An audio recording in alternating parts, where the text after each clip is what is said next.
6개월 육아톡톡 육아 Q&A 1부 신체 운동 발달, 언어 발달, 그리고 수면에 대한 질문과 답변입니다. 먼저 신체 운동 발달에 대한 질문입니다. 체중이 적어 염려된다고 적어주신 부모님들이 계셨는데요.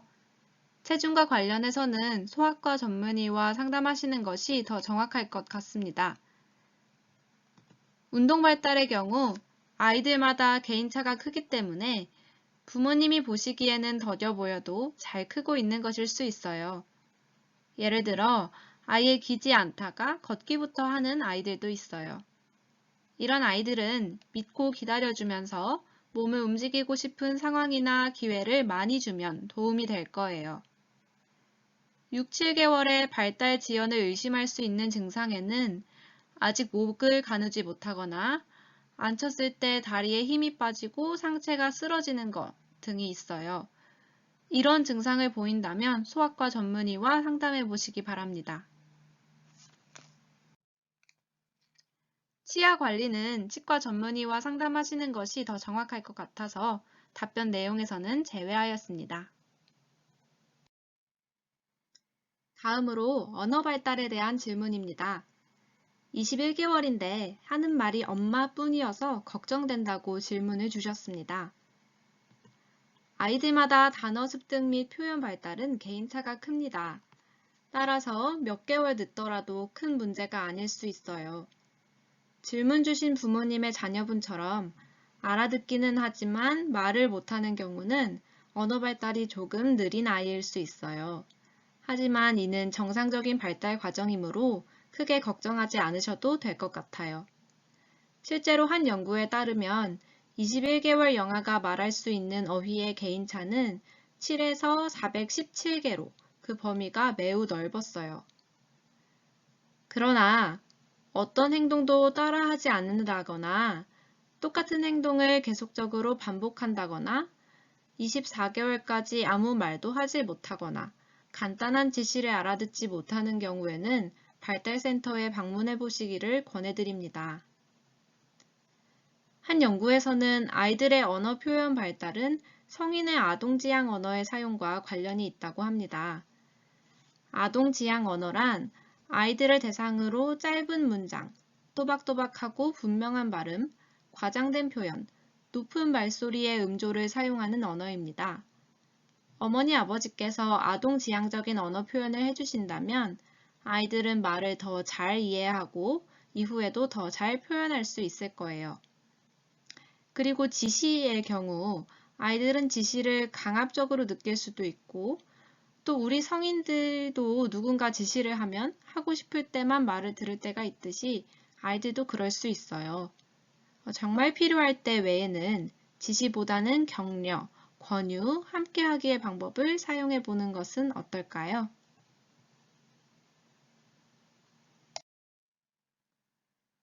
한 부모님께서 질문에 언어교육이라고 작성해 주셨어요.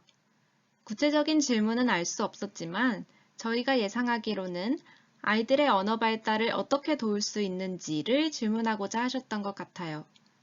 아이들의 표현 및 의사소통을 도울 수 있는 방법을 소개하겠습니다. 우선 말하기를 격려하는 분위기를 형성할 수 있어요. 아이가 말을 시작하는 시기부터 아이가 많이 말할 수 있도록 기회를 제공해 주세요. 아이가 말할 때 기다려주고 무엇을 말하고자 하는지 이해하려고 하고 수용해 주세요. 이를 통해 아이는 자신의 말을 흥미롭게 잘 들어주는 사람이 있다는 느낌도 가질 수 있고 신뢰감도 느낄 수 있어요. 또한 아이들의 말에 구체적으로 반응하여 언어 표현을 도울 수 있어요.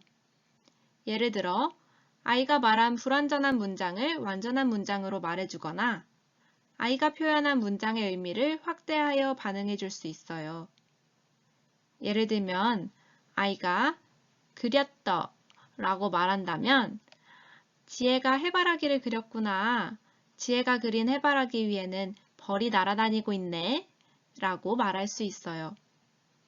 이때 꼭 아이의 말뿐만 아니라 아이의 몸짓, 행동, 기분, 아이가 관심 있거나 보고 있는 것에 대해서도 읽어주고 반응해 주세요. 아이가 블록을 쌓고 있다면 지혜가 블록을 쌓고 있구나. 신발을 신고 있다면 신발을 신고 있구나. 이렇게 반응해 주세요. 이러한 관심과 반응 하나하나가 아이들에게 언어적 자극이 되고 이후 언어 발달에도 도움이 된답니다. 세 번째 주제, 수면에 대한 질문을 살펴볼게요. 첫 번째로 3, 4개월에 통잠을 아직 안 자는데 밤중 수유를 끊어야 할까요? 라는 질문입니다. 통잠이라고 하면 3에서 6개월 아기들이 5시간 동안 깨지 않고 자게 되는 것을 말하죠. 3개월이 지난다고 모든 아기들이 바로 통잠을 자는 것은 아니고 개인차가 있어요. 아기가 정상 체중이라면 자는 중 배고프지 않게 저녁에 수유를 적당히 하고 밤중 수유를 끊어가는 것도 더 오래 깨지 않고 자기 위한 한 가지 방법이에요. 그러나 밤중 수유를 무리해서 끊지는 마시고 서서히 줄여가면서 밤에는 먹는 시간이 아니라 자는 시간이라는 것을 자연스럽게 경험시켜 주세요. 그리고 아이가 깨는 것이 꼭 배고파서가 아닐 수 있어요. 부모님이 늦게 자면 집안 소음이나 불빛 등으로 인해 수면을 방해할 수도 있고 자기 직전에 너무 신나게 놀아서 잠을 설칠 수도 있어요. 따라서 자기 전에 조용한 분위기를 만들어 주시고 따뜻한 물로 목욕을 하고 마사지를 하는 등 반복적인 수면 의식을 만들어 주세요. 이번에는 21개월 아이인데요. 자다가 새벽에 깨면 다시 잠들기보다 노는 시간이 된다고 질문을 주셨어요. 성인도 그렇듯이 아이들이 자다가 깨는 것은 자연스러운 일이에요. 하지만 깨더라도 다시 잠들고 규칙적인 수면을 취할 수 있도록 도와주실 수 있어요. 첫째, 아이가 깨더라도 조명을 어둡게 하고 조용한 분위기를 유지해 주세요. 아이가 깼다고 바로 불을 켜면 자다가 깼을 때 아예 깨어야 되는 것으로 습관이 될 수 있어요.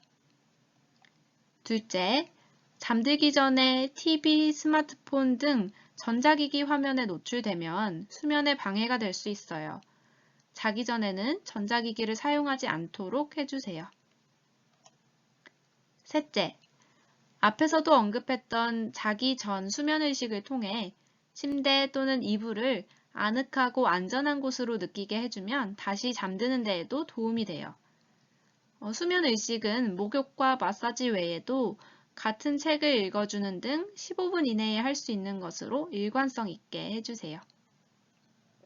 이 방법들과 함께 아이가 낮에 신체 활동 수준이 어느 정도인지 또 낮잠 시간도 한번 확인해 보세요. 1부의 마지막 질문입니다. 아이가 자다가 깨지는 않지만 놀란 듯이 우는데 그 이유가 무엇인지 궁금하다라고 하셨어요. 이런 경우에는 야경증을 의심해 볼 수 있어요. 야경증이란 아이가 자다가 겁에 질린 듯이 울거나 소리를 지르거나 때로는 몽유병처럼 걸어다니기도 하는 현상인데요. 깬 것 같아 보이지만 깨어있지 않고 일어난 후에 꿈 내용을 기억하는 악몽과는 달리 일어난 후에도 기억을 하지 못해요. 야경증을 겪고 있을 때 억지로 깨우실 필요는 없지만 아이가 몽유병처럼 걸어다니거나 움직이면서 가구에 부딪히고 또 다칠 수 있기 때문에 안전에 유의할 필요가 있어요. 야경증의 원인은 특정하기는 어렵지만 유전에 의한 것이라는 연구도 있고 피로나 불안, 스트레스와 관련이 있다는 연구도 있어요. 또 침실에 TV가 있는 경우 야경증과 악몽을 겪을 가능성이 높다는 연구도 있는데 그 이유는 TV를 틀어놓아서 자는 시간이 적어서일 수도 있겠죠. 그러나 야경증이 아닌 다른 발작 증세를 보이는 것일 수도 있고 또 수면 호흡 장애와도 관련이 있을 수 있기 때문에 소아과 진료를 받아보시면 좋겠습니다.